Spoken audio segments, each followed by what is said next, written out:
Schnepp Farms is the largest grower of peaches in Arizona, but this year some of the blossoms are popping up too soon.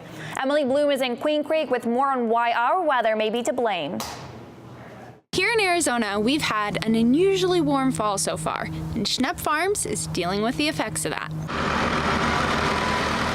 Every November, Schnepp Farms owners wrap up their pumpkin festival and begin preparing for holiday events. We just have an issue of the trees being confused. But this year, we've got a tiny little peach that's growing inside of there. They're seeing something a bit unusual. My wife was out here. We have a wedding venue nearby, and so she was walking through the orchard and said, "Oh my gosh."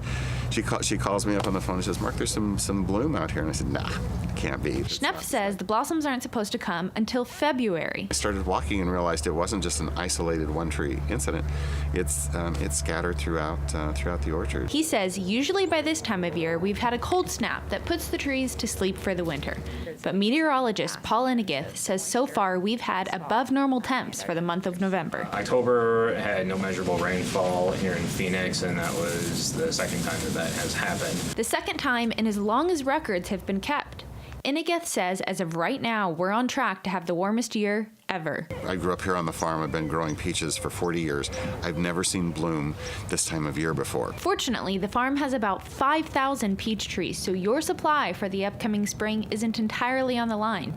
But as for the confused trees, it's already bloomed. The blossoms have dried up and gone. This area is not going to bloom again, so we've lost the crop of peaches on this part of the tree. Schnepp and his wife have been watching the trees closely, and they haven't noticed any more blooms, so they're hoping the trees are now dormant. I mean, they look good. It's just the wrong time of year. To make up for the lack of rain that we've seen over the past couple of months, Schnepp has been watering this entire area.